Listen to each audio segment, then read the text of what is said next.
The DJI Avata can be controlled in multiple ways, but each one behaves completely different. And there's one major limitation.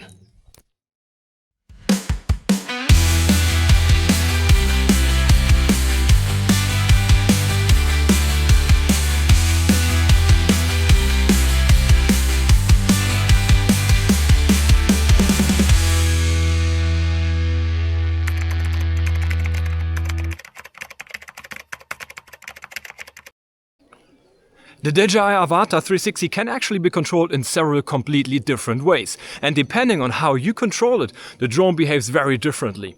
First, you can fly it like a normal camera drone using the DJI RC2, RC-N2 or N3 controller. This is probably the most familiar setup for most users. In this mode, the Avata 360 behaves very stable, very predictable and very easy to control.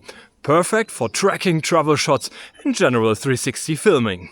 But the Avata 360 can also be flown like an FPV drone, with the DJI Goggles 3 or Goggles N3 combined with either the Motion Controller 3 or the DJI FPV Remote 3. And this is important because support for the FPV Remote 3 was only added recently with a firmware update. So now you have two very different ways to fly the Avata 360. You can fly it like a normal camera drone or like an FPV drone, and depending on which one you choose, the experience changes quite a lot. The simplest way to fly the DJI Avata 360 is with a standard DJI controller using the RC2, RC-N2 or N3.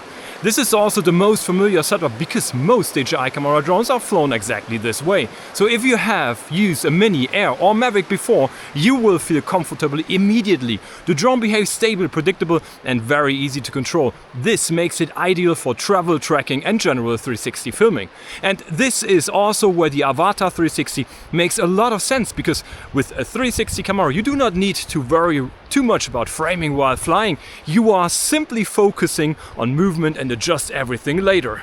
By default, you are always looking forward, just like with a normal camera drone. This means you are flying in a very familiar way without the immersive FPV feeling, which for many users is actually an advantage, especially when flying in more complex environments. You can adjust the field of view directly on screen from 104 degrees to 134 degrees up to 272 degrees. This allows you to choose between a more natural camera view or a very wide perspective, depending on how much awareness you want during flight. And if you enable flight direction, the view automatically follows the movement of the drone. So when flying sideways or backward, the image rotates and makes it feel like forward flight.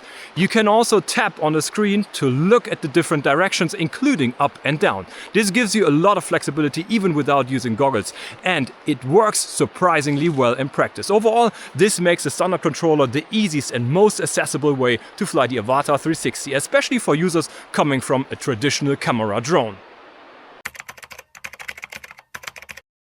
The second option is flying with goggles and the Motion Controller 3. Here the Avata 360 becomes much more immersive, but still very easy to control. You are flying in normal and sports mode only. The Motion Controller works very intuitive, almost like using a joystick in a video game. You simply point where you want to fly and the drone follows. This makes controlling a drone surprisingly natural. Many users describe it as one of the easiest ways to get into FPV flying, especially beginners appreciate how quickly they feel comfortable with it. At the same time, it gives you a much more immersive experience compared to the standard controller, because you are flying directly from the drone's perspective.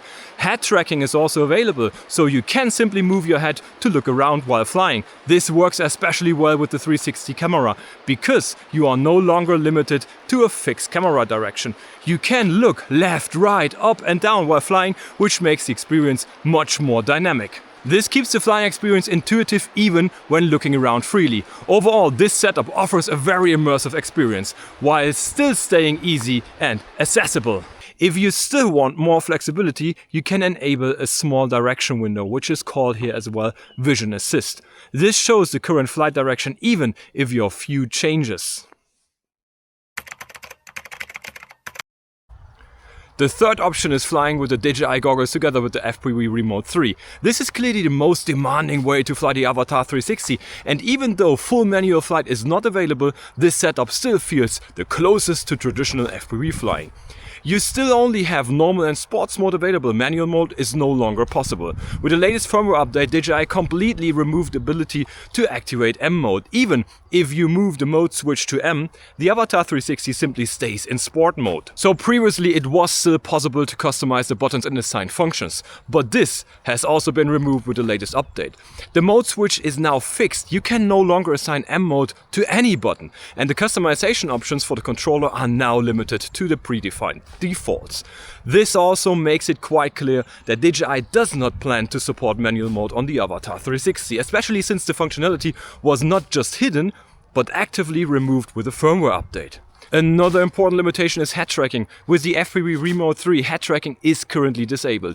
The options are grayed out in the menu and cannot be activated, so you are always locked to forward-facing view. You cannot look around freely like you can with the motion controller. This makes flying more technical and more demanding, because you have to control everything purely with the sticks.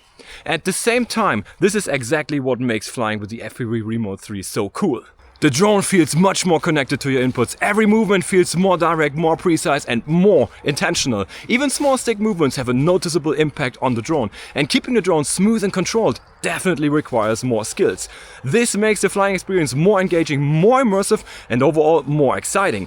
Even without full acro, this setup delivers the most intense flying experience currently possible with the Avata 360. It is also the setup where you feel the drone the most. You are actively flying, constantly correcting and really working with the movement of the drone. And that is exactly why many pilots will still prefer flying with the FPV Remote 3. Because even without manual mode, flying this way is simply a lot of fun. So the big question is, why did DJI design the Avata 360 like this? If you look closely at the drone, the design already tells you a lot. The Avata 360 is very flat and wide, and that is not by accident. A flat drone shape is ideal for 360 cameras because it keeps the drone out of the stitched image. But this also shifts the center of mass and changes the flight behavior massively. On top of that, the Avata 360 is also heavier than the Avata 2. At around 460 grams, it has a noticeably higher weight. And combined with the wide design, this results in a lower power to weight ratio, which means even if DJI fully unlocks the M mode, this drone is not designed for freestyle flying. And this is exactly what many users in the community are pointing out. The Avata 360 is not meant to replace the Avata 2. It is designed as an aerial 360 photography drone.